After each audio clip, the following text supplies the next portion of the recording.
A continuación, pasamos a nuestro panel Reabriendo y fortaleciendo la economía del Perú, moderado por Rafael Agudo, director general y socio Boston Consulting Group, en el que participan Luis Felipe Carrillo, presidente y CEO, Área Central de América Latina, GE, Giovanna Cortés, directora general Región Sur Latinoamérica, Microsoft Corporation, Spencer Friedman, gerente general de Perú, Bolivia y Ecuador, Uber, y María Isabel León de Céspedes, presidente, Confiep. Rafael, te cedo la palabra.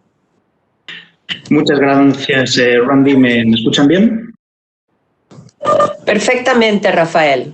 Muy bien, pues gracias a ti y gracias a los 4 panelistas extraordinarios que nos acompañan hoy. De verdad es un honor para mí moderar este coloquio. Si les parece bien, empecemos y empecemos contigo, María Isabel. En tu opinión, ¿cuáles son los principales obstáculos que enfrenta el Perú para reactivar la economía en este contexto de pandemia? Obviamente 2021 va a ser muy retador. Así que, dicho de otra manera o más positivo, ¿qué es lo que debe ocurrir para que volvamos a la senda del crecimiento el año próximo? Muchísimas gracias, Rafael. Un cordial y afectuoso saludo a todos mis colegas, a Susan, a nuestra ministra, a nuestra canciller y a nuestro ministro de Economía también. Creo que uno de los principales problemas que tenemos hacia el tema de la reactivación en el Perú es generar un clima de confianza, un clima de estabilidad y de predictibilidad, estabilidad jurídica, por cierto, para los negocios, ¿no? Para las inversiones, para que puedan continuar apostando por el país. A nosotros nos preocupa muchísimo que a nivel de la región, por ejemplo, la inversión extranjera se haya reducido en 25%, pero que en el Perú el impacto haya sido mayor a 70%. Eso significa que algo no estamos generando bien como para que la confianza de los inversionistas pueda llegar. ¿Qué debe ocurrir, digamos, para que pueda volver el país a una senda de crecimiento? Pues puedo identificar 4 aspectos principales. Primero, el control de la crisis sanitaria. Es necesario que tengamos la confianza de que el país está haciendo lo necesario, por ejemplo, no solo para establecer protocolos de salud en todas las áreas de la economía, sino también para conseguir la vacuna. Estamos quedando rezagados en relación a los países del mundo para obtenerla y esto crea una zozobra en la población y en los agentes económicos, socava la confianza. El segundo tema, quizás también mitigar el riesgo regulatorio, ¿no? Tenemos una inclinación cuando suceden cosas difíciles como esta pandemia de crear sobreregulación, de crear cuellos de botella, de sentirnos que podemos restringir muchas actividades en lugar de simplificarlas para que puedan llevarse adelante de una manera más sencilla, ¿no? Abordar también las trabas para las inversiones, ¿no? Definir bien los marcos de los proyectos, el marco legal, los problemas que existen, por ejemplo, para los permisos y una serie de aspectos que pueden limitar también las inversiones y la reactivación. Y finalmente, que el gobierno se pueda involucrar más con las asociaciones público-privadas, ¿no? Tenemos una agencia local que se llama Proinversión, que en realidad tiene una serie de proyectos en cartera, pero difícilmente se están pudiendo ejecutar, y ahí tenemos un enorme potencial para desarrollar obra pública, principalmente con el apoyo de los privados que no se está explotando de manera correcta. Tenemos una cartera minera también que está semi-paralizada, con muy poca inversión, siendo ellos los que generan el 16% del PBI en general, y grandes ingresos para el fisco. Entonces hay que hacer un shock, digamos, de confianza y un shock de activación de la obra pública, como mencionó el ministro Mendoza, de la manera más rápida posible, porque esto genera una locomotora que jala a los más pequeños en ese proceso de reactivación. O sea, en grandes líneas es eso lo que podría plantearles. Muchas gracias, María Isabel. La siguiente pregunta es para Giovanna. Yo creo que cuando pensamos en las claves de la recuperación económica y más ya venía siendo así desde antes, pero uno de los elementos clave es la capacitación digital y tecnológica, más ampliamente, de compañías, de instituciones y de las personas, ¿no? ¿Cuáles serían tus recomendaciones para acelerar el proceso de recuperación con la ayuda de la tecnología? Y en tu opinión, ¿cuáles son las áreas clave o dónde hay que prestar mayor atención con más urgencia en el Perú? Perfecto. Bueno, primero, muchas gracias por la invitación. Un honor estar en este panel y en este evento. Gracias por la pregunta, Rafael. Y en realidad partamos que inclusive antes de la pandemia, antes de COVID, ya teníamos declarado a nivel mundial y a nivel país que la transformación digital era el único camino que podíamos tener en las organizaciones y en los países para lograr ser exitosos en la nueva economía digital. Entonces, ahora lo que ha ocurrido es que en 2 meses, y esto es una declaración de nuestro CEO Satya Nadella, en abril-mayo, se logró acelerar transformación digital al nivel de lo que se esperaba que podía ocurrir en 2 años. Esto tiene temas obviamente positivos, pero también ha descubierto una serie de debilidades, una serie de situaciones que como país tenemos que enfrentar, y yo podría decir que hay varias recomendaciones que nosotros deberíamos enfocar. En primer lugar está el tema de conectividad, que es estructural para el desarrollo sostenible y para poder brindar igualdad de oportunidades a todos los peruanos.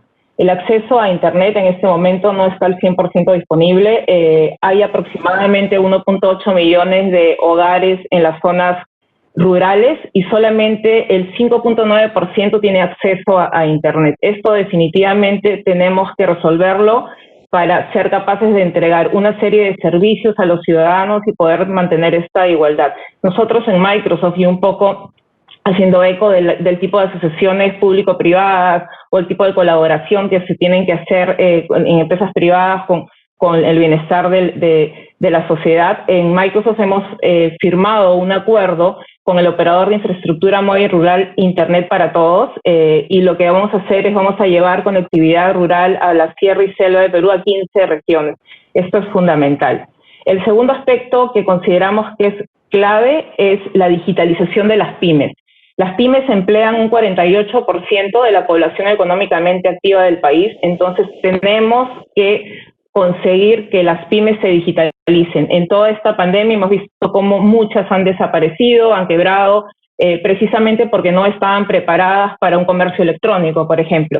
Incrementar las capacidades digitales, que el talento que tienen las pymes también tenga esas capacidades digitales, que cuenten con las soluciones que les permitan enfrentar esta economía, es fundamental porque tiene un gran impacto en el país. Nosotros desde Microsoft también hemos hecho varias alianzas, hemos tenido una alianza con CAPESE, la Cámara Peruana del Comercio, donde estamos entregando bajo una plataforma online capacitación permanente a través de Microsoft Learn y poder entregar este tipo de conocimiento. Un tercer aspecto que es sumamente importante es lograr realmente tener un gobierno digital, digitalizar los servicios al ciudadano para mejorar la experiencia. Acá hay una gran cantidad de oportunidades, hay varias instituciones públicas que ya lo están haciendo, pero necesitamos acelerar, necesitamos destrabar los procesos de adquisiciones para lograr realmente que nuestro país sea mucho más moderno a través de las habilidades que podemos entregar. Y claramente salud. En el caso de salud hemos visto debemos tener un foco importante apoyados en la tecnología, y precisamente ahora viviendo la fase que debe venir pronto de poder entregar las vacunas, nosotros hemos creado en Microsoft, por ejemplo, una solución para la administración de todo el servicio, todo el ciclo de vacunación, ¿no?, de los ciudadanos en un país, desde el registro, el cruce con los registros existentes, agendando las citas, control de vacunación. Así como esta, pueden haber otras más. Entonces es importantísimo en salud también apoyarse en tecnología y en soluciones. En el caso de educación, lamentablemente se estima, el Ministerio de Educación ha estimado que hay 300.000 alumnos, que es casi el 15% de la matrícula que hubo en este año escolar, desertaron. Y hay una serie de razones para esto. Hay temas de conectividad y otros también, sobre todo los temas económicos que han atachado a las familias.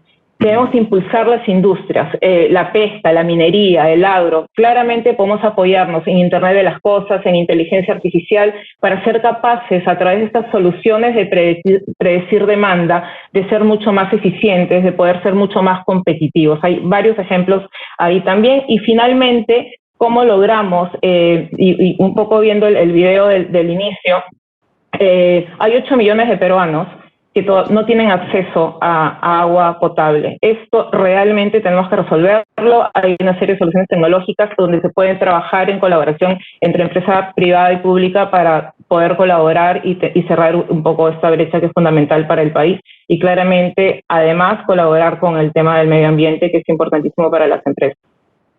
Muchas gracias, Giovanna. Siguiendo un poco el hilo que tú planteabas, me gustaría preguntarle a Spencer por la aplicación tecnológica a la movilidad, ¿no? Cuando se reactiva la economía, pues obviamente la recuperación de la actividad nos lleva a la recuperación del tráfico y el tráfico en Perú siempre ha sido un reto y ahora además tiene mayor relevancia precisamente por la posibilidad de contagios, etcétera. Entonces, Spencer, en tu opinión, ¿qué rol crees que puede jugar la tecnología en la movilidad y en la recuperación de la economía en las ciudades?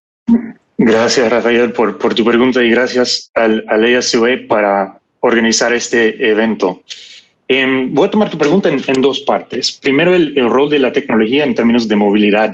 Creo que hay un rol clave para la tecnología en el futuro de la movilidad, en términos de eficiencia, pero también en términos de seguridad. Hablando de eficiencia, los apps de movilidad como Uber sirven como un complemento para el transporte público y llenan un vacío en lugares quizás donde no hay buen acceso al transporte público o el transporte público no es suficiente. Por ejemplo, en tiempos de pandemia vimos mucho uso porque había líneas de 3 o 4 horas para subir al transporte público. Hay ciertas zonas de la ciudad donde el transporte público no llega. Entonces, apps así como Uber pueden servir para llenar este vacío y ser un complemento a los sistemas de movilidad que ya existen en la ciudad. Y ahí viendo el futuro de la tecnología, cuando hablamos de movilidad, creo que hay mucho espacio para eficiencia y mejora utilizando la tecnología. En Uber teníamos, antes de la pandemia, un producto que se llama Uber Pool, que es el concepto de carpooling, viajes compartidos, 2 personas que están yendo en la misma dirección pueden compartir el viaje. Entonces, más personas en menos carros implican menos tráfico. Uh-huh. Y mirando hacia el futuro, Uber tiene inversiones en temas como micromobility, que son bicicletas y scooters eléctricos compartidos, vehículos eléctricos. Tenemos el compromiso para meter vehículos eléctricos en nuestra flota en los próximos 10 años. Vehículos autónomos que en realidad ya están funcionando en las calles en Estados Unidos y varios países. Y en el futuro, vehículos voladores. Entonces, la tecnología sí va a cambiar radicalmente la eficiencia de la movilidad en nuestras ciudades. Pero también en términos de seguridad, no solo en términos de procesos de filtros de socios conductores, revisión de antecedentes, ¿sí? Pero la tecnología brinda la posibilidad de ofrecer una trazabilidad 100% de los viajes por GPS, o la capacidad de compartir tus viajes con tus seres queridos.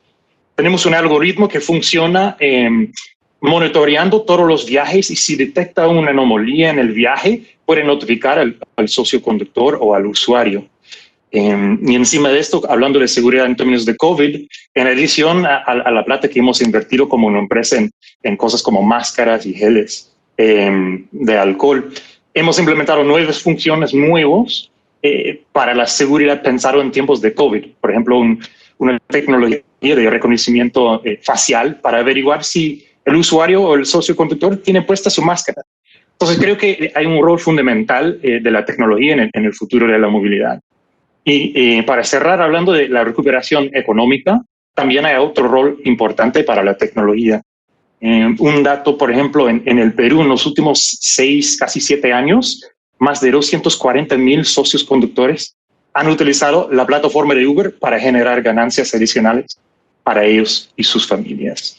Es una forma segura y flexible para generar ganancias adicionales. Entonces hay un impacto directo ahí económico que mueva la recuperación económica y también indirecto. Hemos visto en esos días, en esos tiempos, mucha gente vendiendo por WhatsApp, Facebook, Instagram o pequeños negocios que antes no tenían su propio flota de delivery. Entonces lanzamos un producto como Uber Flash para entrega de paquetes. Y como ha mencionado Giovanna, ese tipo de e-commerce creo que hemos avanzado 2 años en los últimos meses. Y como Uber, nuestro rol es ser parte de este crecimiento de esos avances tecnológicos en el país. Muchas gracias, Spencer.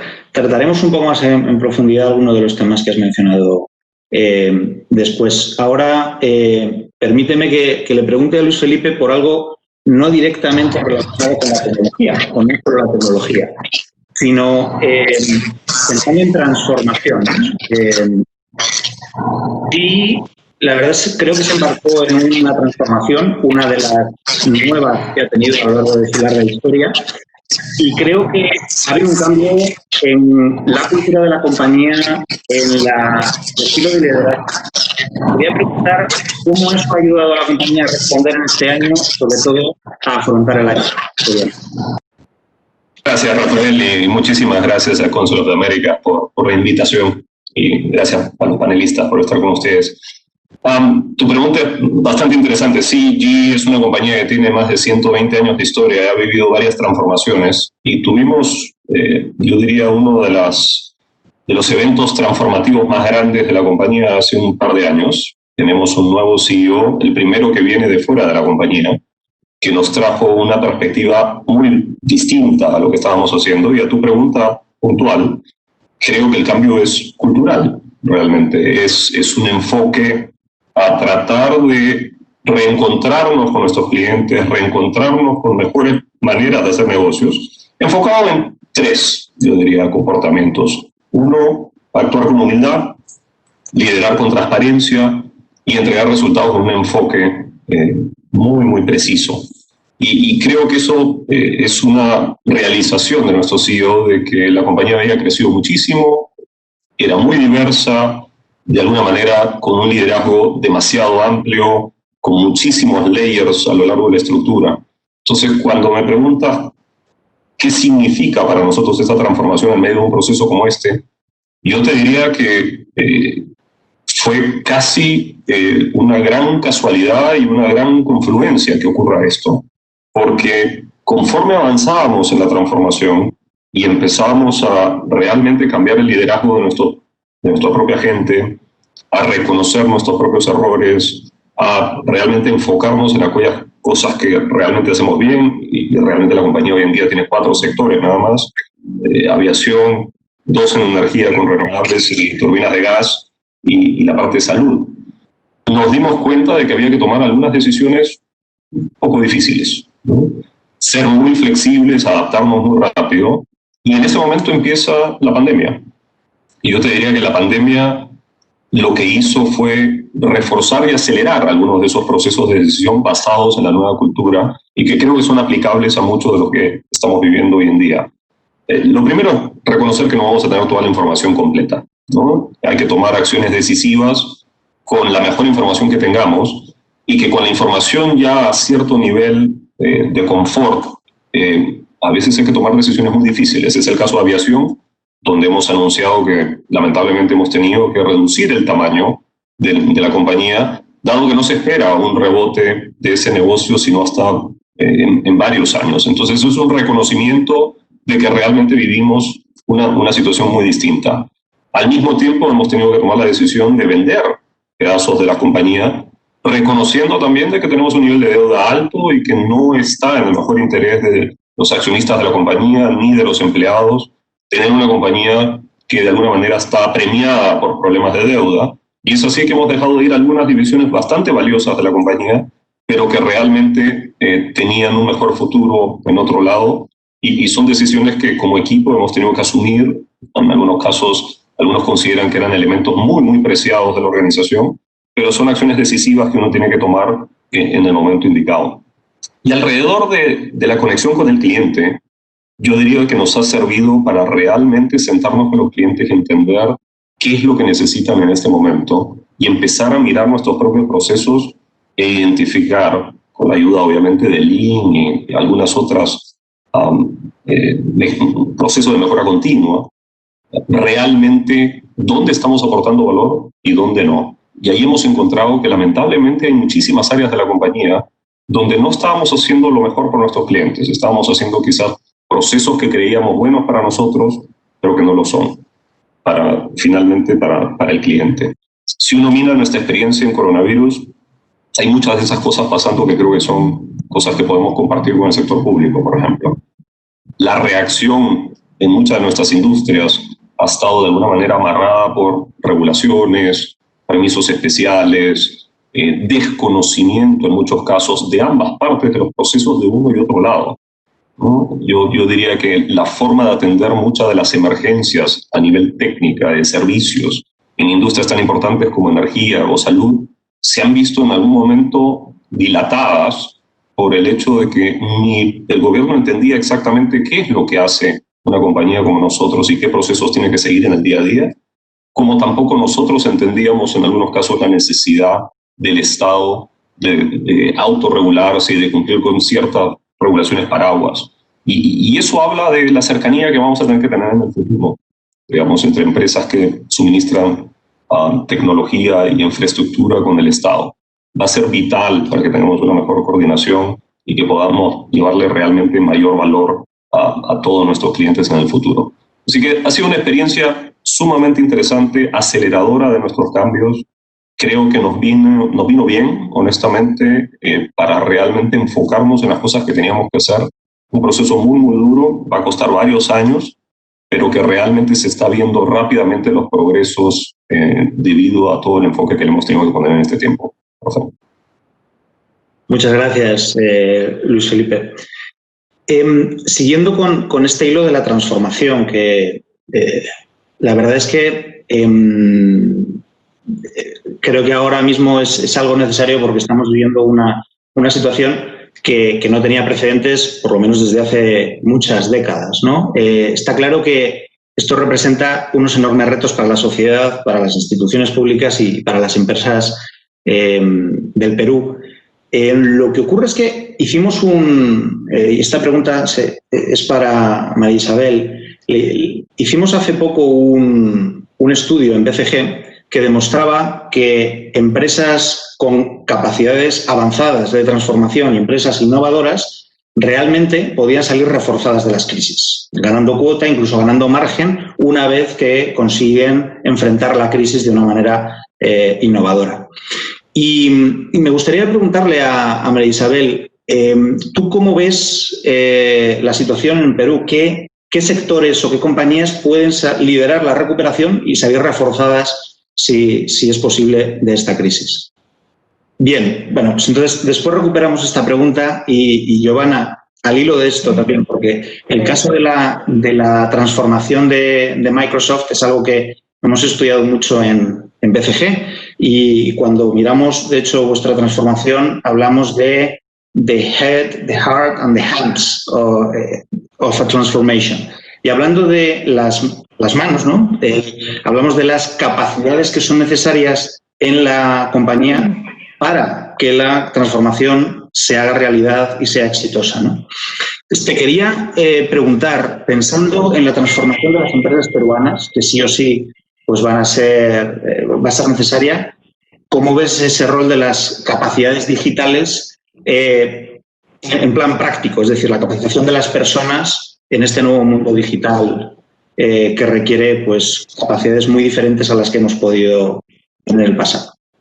Claro, Rafael. En realidad, justo estuve revisando algunos estudios y según el ranking de competitividad digital 2020, que tiene un par de meses, del International Management Development, hemos mejorado 6 posiciones en este ranking en los países, ¿no? En realidad todavía estamos muy lejos porque estamos de mitad de la tabla para abajo, pero ha habido una mejora, ¿no? Y entonces, tratando de interpretar cuáles han sido estas ciertas mejoras que hemos tenido que nos han ayudado a superar y a incrementar en estas 6 posiciones. O sea, pasamos por, ha habido cierta mejora en el talento digital, también ha habido inversión en material digital, muchísimos foros en cuanto a transformación digital, innumerables durante el año en el país, varios comités en diferentes instituciones, como IPAE, por ejemplo, que tiene el comité digital, donde ahí somos miembros con Luis Felipe, alianzas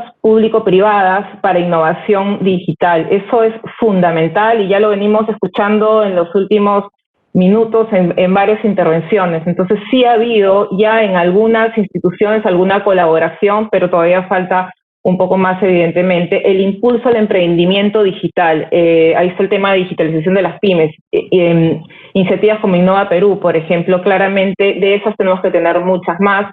Y la digitalización de servicios públicos, que algún avance hemos. Entonces hemos tenido un pequeño avance, pero en realidad hay bastante más por por tener en adelante, ¿no? Y respondiendo ya más directamente a tu pregunta, yo creo que hay dos aspectos, uno de largo plazo y uno que es de cortísimo plazo, que empieza, mejor dicho, ya. El primero de largo plazo es que la educación superior tiene una gran responsabilidad para la sociedad. Pero en realidad es a través de la educación superior que nos encargamos de preparar a los profesionales del futuro. Sin embargo, según SUNEDU, en el Perú 4 de cada 10 profesionales universitarios tienen una ocupación que no está acorde a su nivel educativo.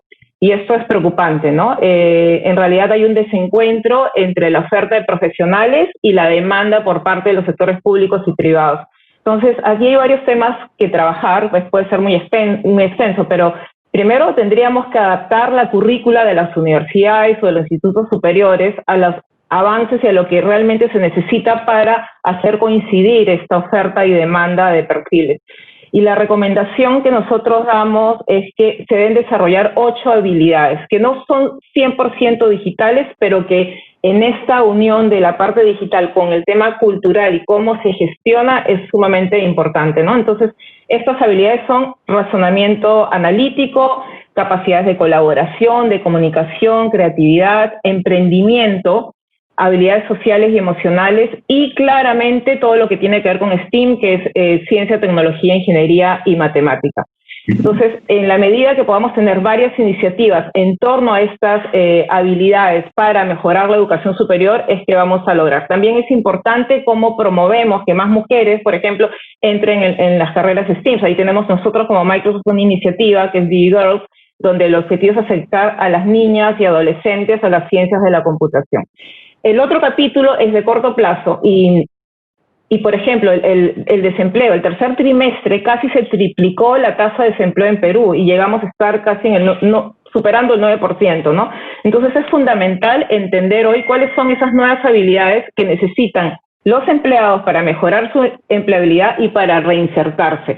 Entonces, en ese esfuerzo hay varias iniciativas también en colaboración que pueden tener las empresas privadas. Desde nuestro lugar como Microsoft tenemos una que está a nivel mundial, que es la iniciativa de Skilling. Pretendemos ayudar a que 25 millones a nivel mundial, de personas a nivel mundial logren un reskilling en diferentes aspectos, ¿no? Especialistas de servicio al cliente, desarrollo de software, representantes de desarrollo de ventas. Y hemos puesto en alianza con LinkedIn y GitHub contenido en español y gratuito para ayudar a las personas a que mejoren estas capacidades que no son solamente digitales. En ese sentido, ya hay más de 70.000 peruanos que se han visto beneficiados con esto y por otro lado, hace muy poco tiempo, un par de semanas, hemos firmado un acuerdo con el Ministerio de Trabajo y Promoción del Empleo para mejorar la empleabilidad y fortalecer las capacidades laborales de 10.000 peruanos basados en esta iniciativa.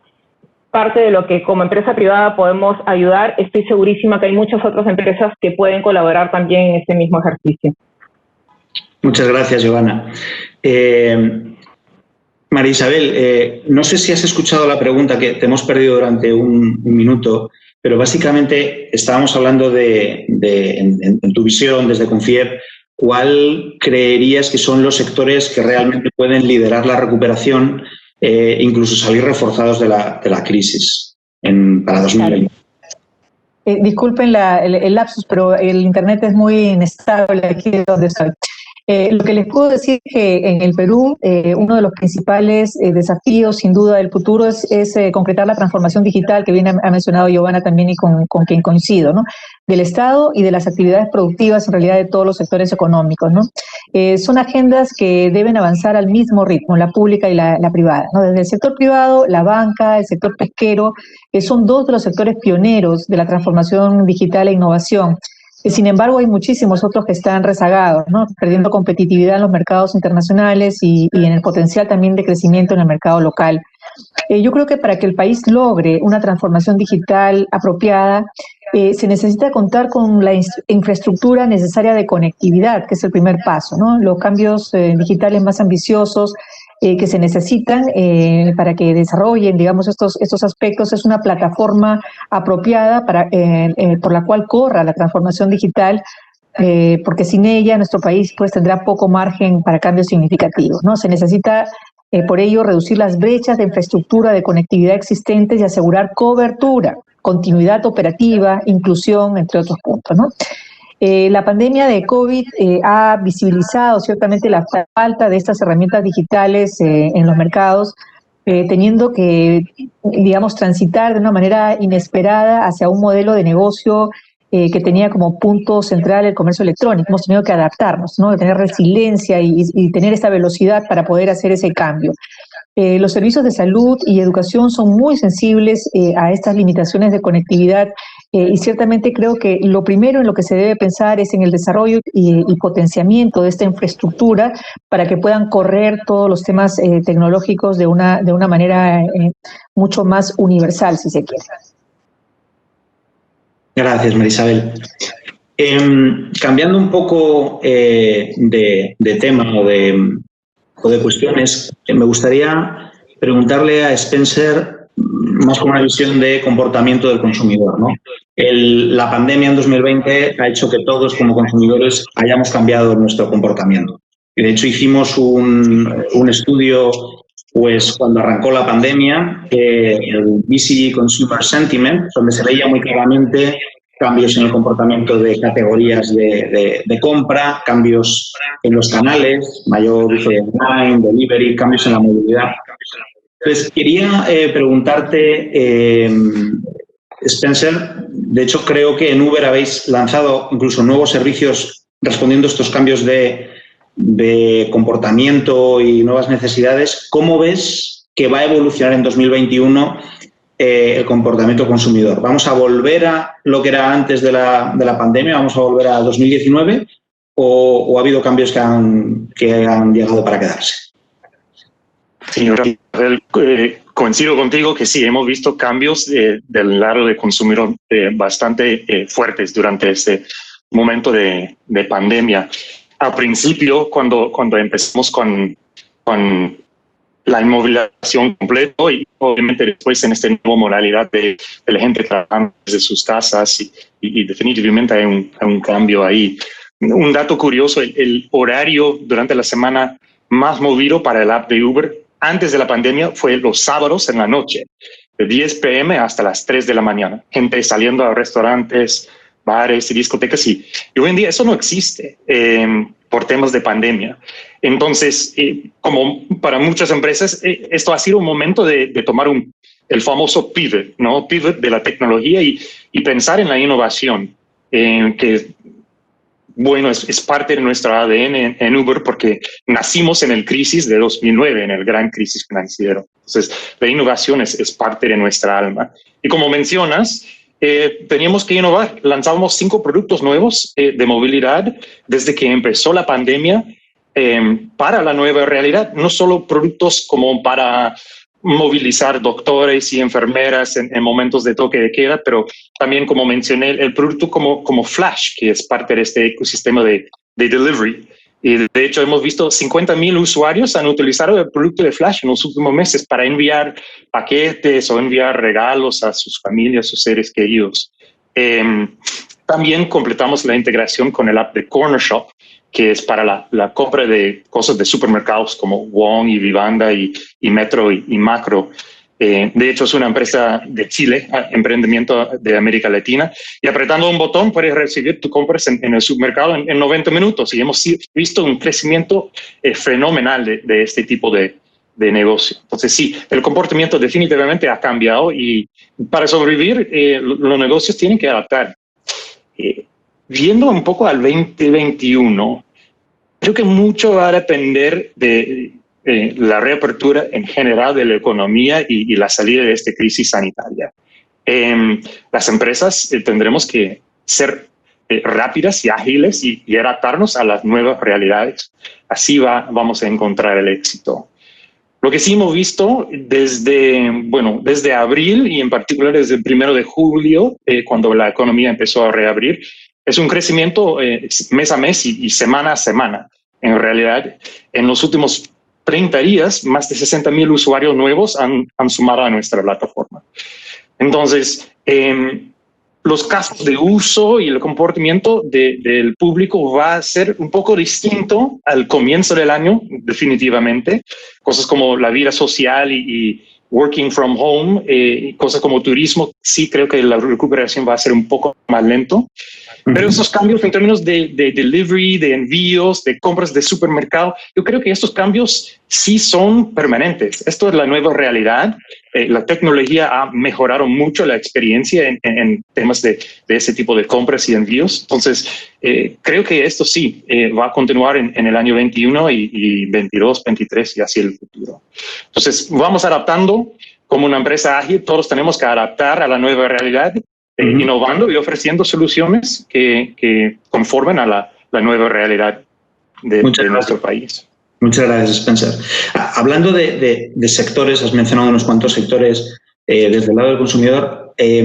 Luis Felipe, tú mencionabas antes que para ustedes los principales sectores o sus principales negocios eran energía, aviación y salud.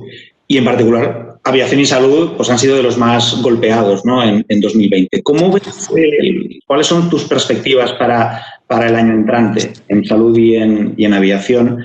Y si puedes decirnos algo específicamente de Perú, sobre todo pensando en... Sí, claro. Claro, encantado. Sobre salud, bueno, es obvio el impacto. Uno pensaría que a compañías como la nuestra les ha ido particularmente bien en un año como este. No es necesariamente el caso. Nuestro enfoque siempre fue en máquinas muy sofisticadas, resonadores, tomógrafos, que claramente son procesos oncológicos o cirugías selectivas, que han sido lamentablemente demoradas en el tiempo muchas veces debido a los efectos de la pandemia. Entonces, realmente ese negocio en particular ha sido tremendamente afectado. Obviamente ha habido un aumento en la producción de ventiladores y de equipos para unidades de cuidado intensivo.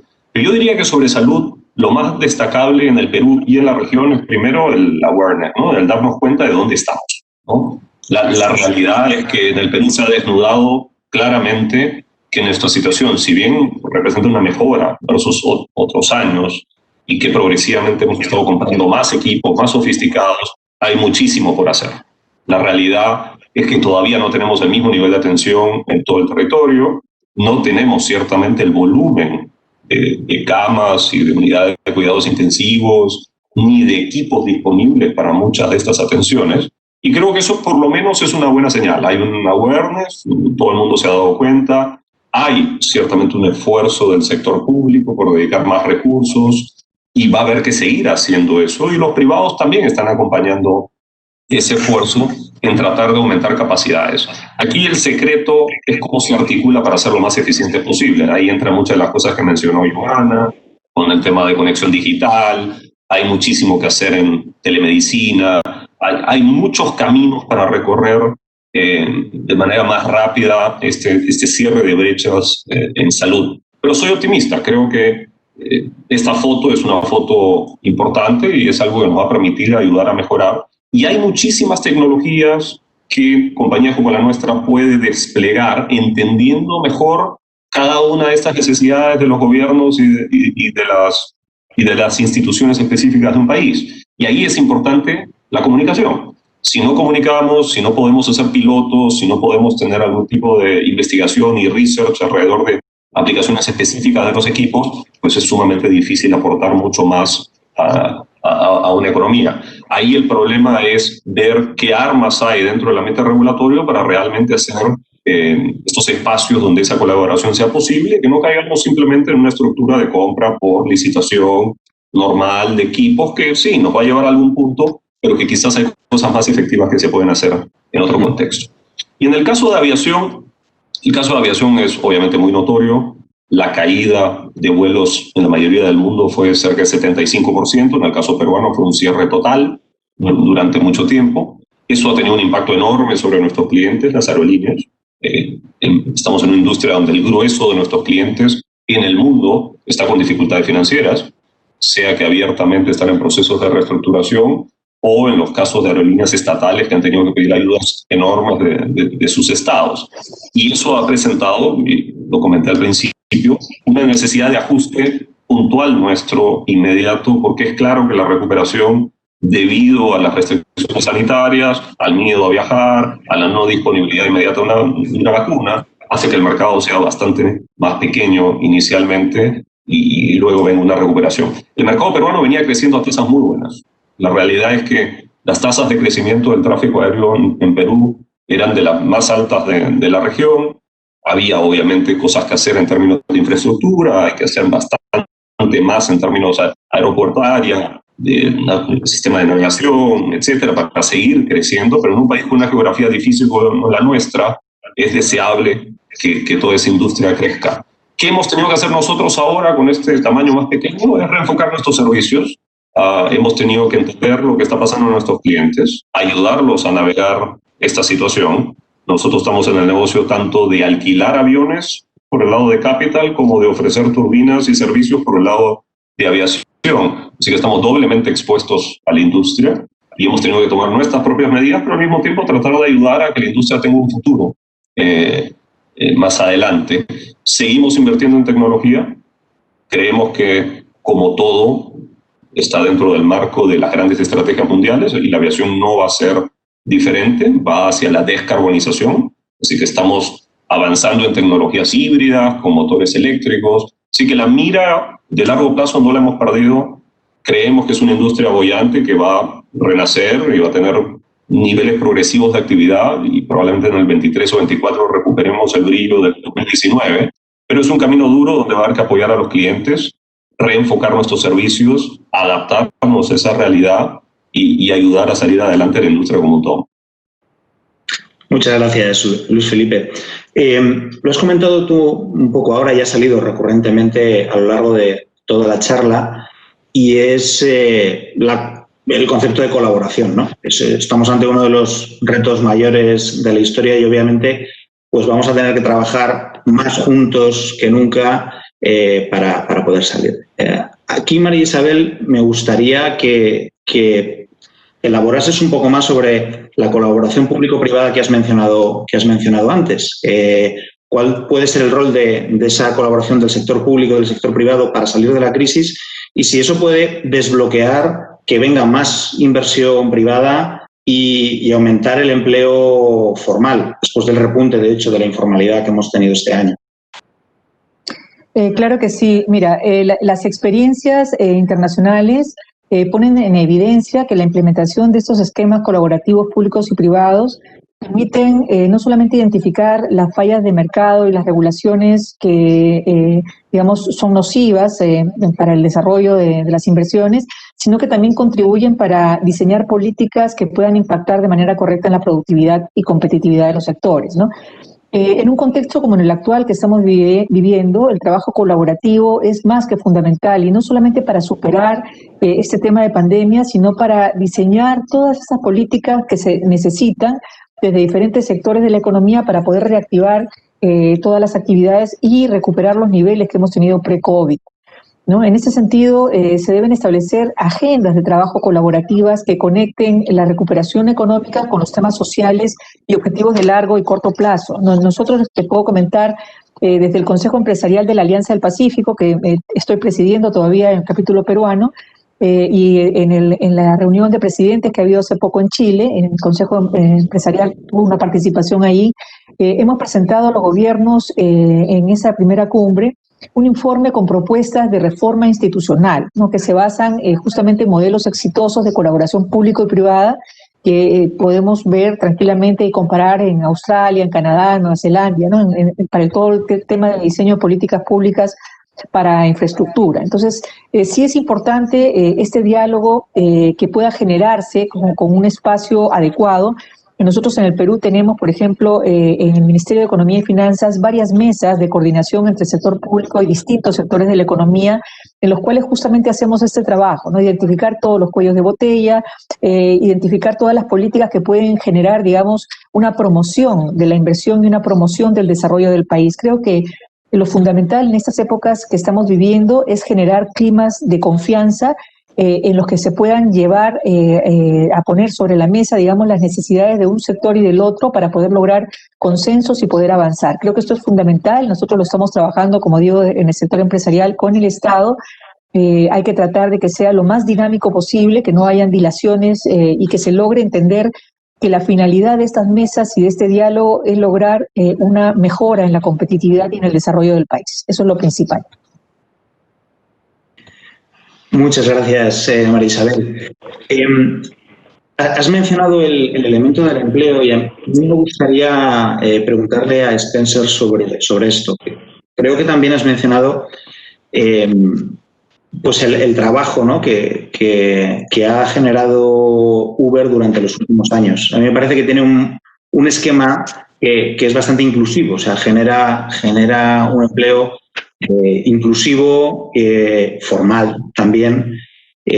¿Cómo ves que estos modelos digitales colaborativos, como el que tiene Uber, va a jugar en la recuperación en 2021?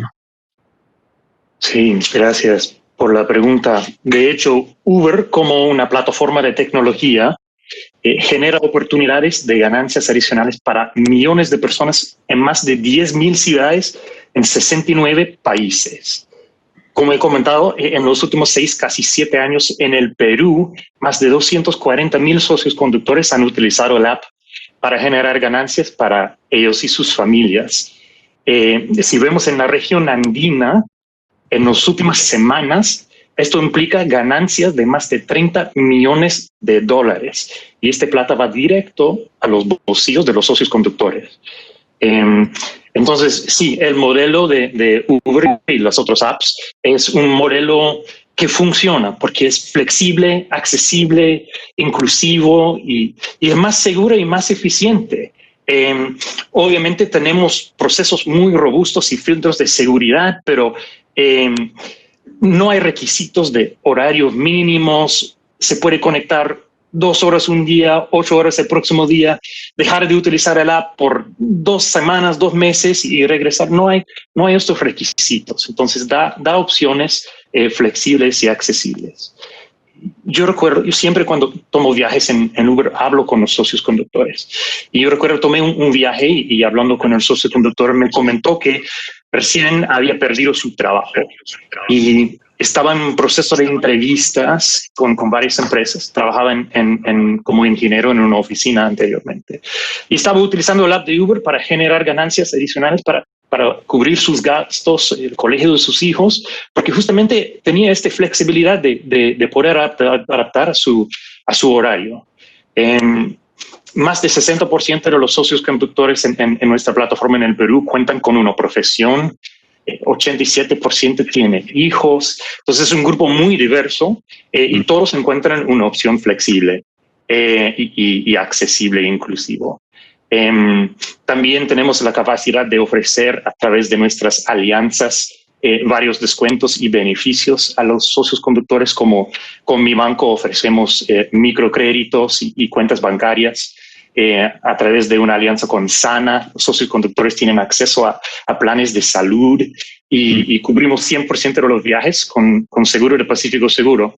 Entonces sí, creo que nuestra plataforma y el modelo que tenemos es una manera muy flexible para generar ganancias adicionales y vamos a seguir generando esas oportunidades para los cientos de miles de personas, no solo en el Perú, pero en la región, que utilizan la plataforma para sus familias. Muchas gracias, Spencer. Otro ángulo del empleo es el efecto que hemos tenido de trabajo remoto. Probablemente haya sido como el mayor test de trabajo remoto de la historia, ¿no?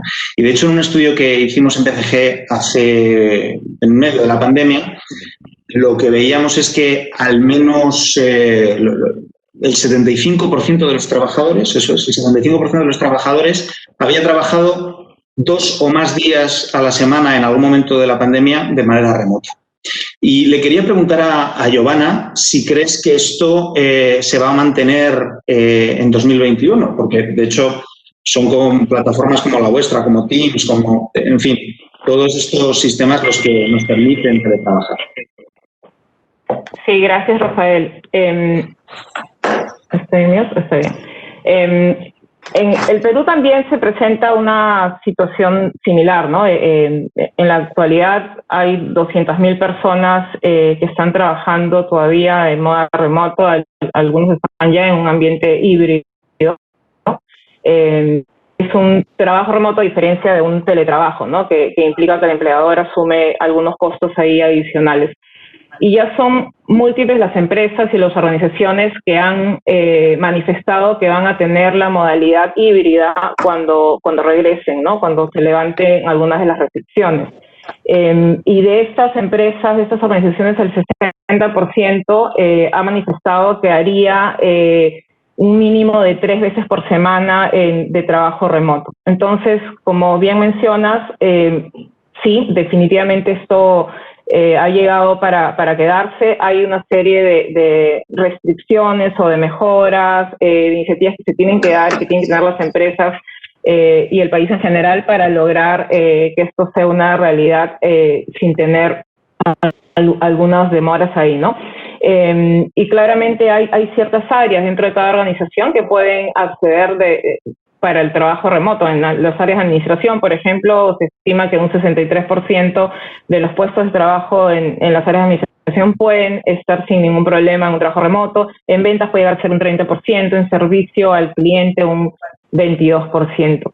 Y en efecto, como mencionas, Microsoft y BCG realizaron un estudio en Europa, que fue es un estudio súper detallado sobre los impactos de COVID en el futuro del trabajo, y hay grandes hallazgos ahí. El estudio se realizó en múltiples empresas de diferentes tamaños en Europa, y es valioso entender un poco algunos learnings que hemos tenido ahí, aprendizajes, para ver cómo nos podemos anticipar, ¿no? Entonces, en primer lugar, es importante entender cuáles son los beneficios de mantener un trabajo híbrido, en esquema híbrido, ¿no? Para el caso de los empleados, definitivamente hay ahorro de tiempo que les permite tener un mayor bienestar, porque están usando parte del tiempo en sus hobbies, en compartir con la familia. Eso definitivamente disminuye el estrés. Ahora, sí es cierto que se ha incrementado también la cantidad de horas que las personas trabajan. Las jornadas pueden ser más largas, pero han disminuido el tiempo en el tráfico o los viajes, por ejemplo. Un aspecto que sí preocupa es que se ha incrementado la carga doméstica y sí hay un impacto en las mujeres. Hay algunos otros estudios que como Microsoft hemos revisado, donde hemos podido comprobar que ciertas mujeres de ciertos niveles que están muy arriba, a raíz de todas las experiencias que han tenido en la pandemia, pues han tomado algunas decisiones de no necesariamente seguir subiendo, y eso sí preocupa, porque claramente venimos de una brecha muy grande ahí, y las organizaciones tendríamos que ser muy conscientes de esto para ver de qué manera adoptamos políticas para tener un mejor balance. Los empleadores en general también tienen beneficios, principalmente hay una reducción de costos, y es por la baja principal del footprint que hay en las oficinas.